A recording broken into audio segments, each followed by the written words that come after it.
Graça e paz do Senhor Jesus a todos, continuando hoje a gravação de Lucas capítulo 9. Ontem nós paramos quando Jesus estava dizendo que de nada adianta você ganhar o mundo inteiro em dinheiro, em coisas desse mundo, mas se você perder a sua alma, né? E que qualquer um que se envergonhasse do nome dele, ele também se envergonharia na glória, diante dos anjos, diante do Pai dele. Em verdade vos digo que dos que aqui estão, alguns há que não provarão a morte, até que vejam o reino de Deus. E verdadeiramente muitos daqueles homens estavam presentes quando Jesus foi elevado aos céus após a sua morte. Essa palavra diz que quase 500 pessoas assistiram quando Jesus subiu aos céus no dia da sua ressurreição. E diz assim: aconteceu que quase 8 dias depois dessas palavras, ele tomou com ele Pedro, Tiago e João e subiu ao monte para orar.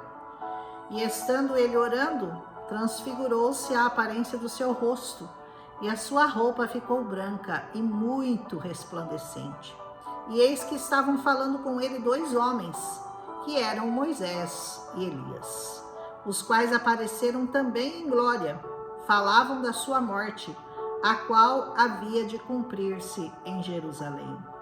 A morte de Moisés e Elias, os 2 que foram transladados sem que o corpo deles nunca tivesse sido encontrado, nem o corpo de Moisés e nem o corpo de Elias. E ele diz assim que eles falavam sobre a morte deles e daquilo que ainda vai se cumprir em Jerusalém.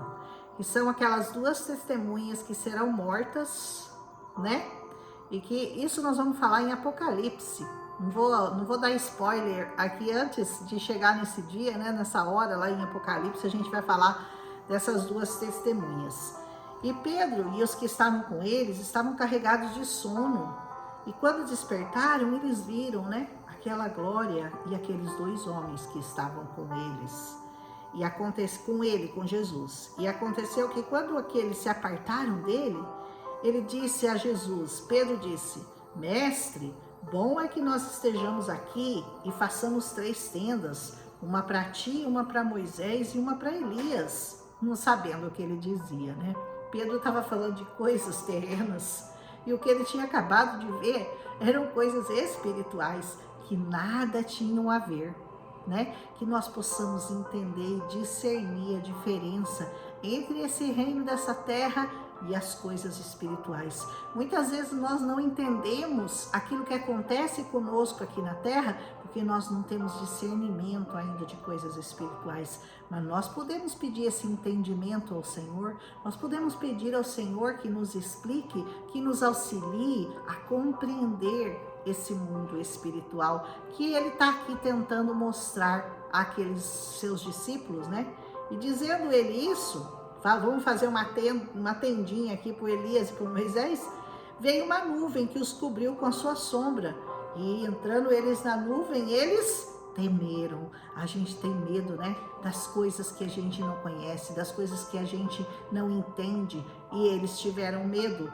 E saiu dessa nuvem uma voz que dizia: esse é o meu amado filho, a ele ouvi. Porque até então, Deus só tinha falado com aquele povo através dos profetas. Mas a partir dali, ele começou a falar através do seu filho.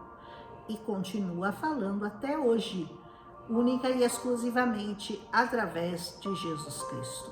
Qualquer outra coisa que você ouvir vindo de outra pessoa, de outra coisa que se proclame Deus, é mentira, porque Jesus é a verdade e Deus fala através do Filho dele, Jesus Cristo. E tendo soado aquela voz, Jesus se achou só. Ou seja, esqueçam os profetas do Velho Testamento, esqueçam Moisés, Elias, tudo bem, ficou registrado, ficou no passado, ficou documentado, prepararam o caminho do Senhor, mas a partir dali era só Jesus. Estão entendendo? É só Jesus. O dia que você entender isso, meu irmão, meu amado, você realmente começou a entender essa palavra. Jesus foi achado só e eles se calaram. e por aqueles dias não contaram nada a ninguém do que eles tinham visto. Só mais tarde é que eles relataram e escreveram sobre isso. E aconteceu no dia seguinte que, descendo eles do monte, saiu-lhes ao encontro uma grande multidão. As multidões concorrem para Jesus. As multidões vão atrás de Jesus. Até hoje é assim. E vai continuar sendo assim. Você tem que correr para Jesus e não o contrário. Jesus não vai correr atrás de você. Amém? E eis que um homem da multidão clamou dizendo: Mestre, peço-te que olhes para o meu filho, porque é o único que eu tenho. E eis que um espírito imundo o toma, de repente ele clama e ele o despedaça até espumar. Sabe aqueles loucos que baba, que espuma? Esse era o filho daquele homem. E só o larga depois de o ter quebrantado. O diabo descia, dava uma surra no menino, deixava ele espumando, todo se debatendo, todo quebrado, e daí deixava o menino em paz. E eu roguei aos seus discípulos que o expulsassem, e eles não conseguiram, não puderam fazer. Jesus respondeu e disse: ó geração incrédula e perversa, até quando eu ainda vou estar com vocês e vos sofrerei? Traze-me aqui o teu filho. E quando vinha chegando, o demônio o derrubou e ele convulsionou. Porém Jesus repreendeu o espírito imundo e curou o menino e o entregou a seu pai. Jesus tem poder e autoridade sobre os demônios. Amém? E todos pasmavam da majestade de Deus e, maravilhando-se todos de todas essas coisas que Jesus fazia, disse aos seus discípulos: ponde vós essas palavras em vossos ouvidos, porque o Filho do Homem vai ser entregue na mão dos homens. Mas eles não entendiam essa palavra, porque lhes era encoberta ainda, para que não compreendessem. Jesus não deixava eles saberem de tudo que ia acontecer com ele, porque ele sabia que era necessário, mas eles entenderiam depois que acontecesse, amém? E eles temiam perguntar a ele acerca dessa palavra. E suscitou-se entre eles uma discussão sobre qual seria o maior lá no céu. Qual deles ia ser o maior? Mas Jesus, vendo o pensamento do seu coração, tomou um menino e colocou junto dele. E disse-lhe: qualquer que receber esse menino em meu nome, recebe-me a mim. E qualquer que me recebe a mim, recebe aquele que me enviou. Porque aquele que entre vós todos for o menor, esse mesmo será grande. Receber meninos, receber as crianças com um coração de menino, com um coração quebrantado, um coração de criança. Então, sem desejar ser grande coisa em qualquer lugar, aqui ou na eternidade, nós temos que almejar coisas de humildade, sermos humildes para podermos entender esse reino que Jesus veio pregar.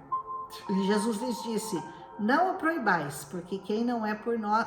e respondendo João disse: mestre, vimos um que em teu nome expulsa demônios, e nós o proibimos, porque ele não te segue. Jesus lhe disse: não proíbam ele, porque quem não é contra nós, é por nós. Você fala em nome de Jesus? Você expulsa demônios em nome de Jesus? Então você é de Jesus. Não importa se você está seguindo em algum lugar ou não. Apesar que Jesus orienta que nós devemos estar numa igreja congregados. Amém? É melhor obedecer do que sacrificar.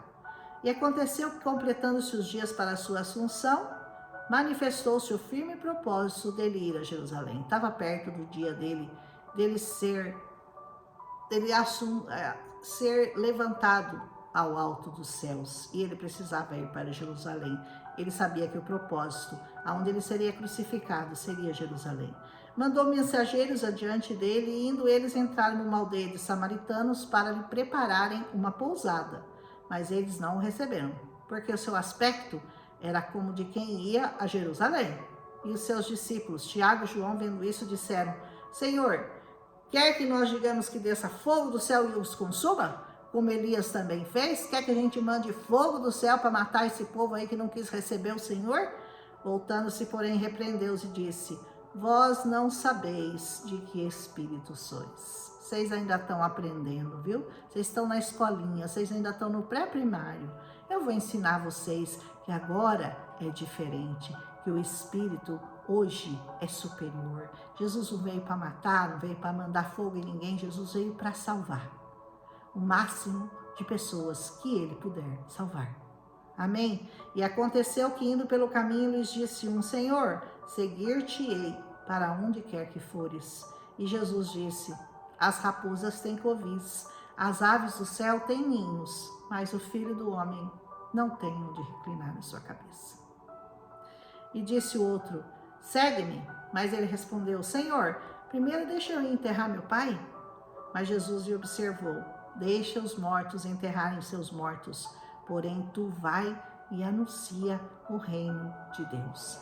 Jesus está falando da importância novamente da família espiritual, dos seus irmãos em Cristo, da sua missão, a sua missão como cristão, a sua missão de pregar o reino de Deus é muito maior do que o ligamento, do que a ligação que você possa ter com a sua família biológica.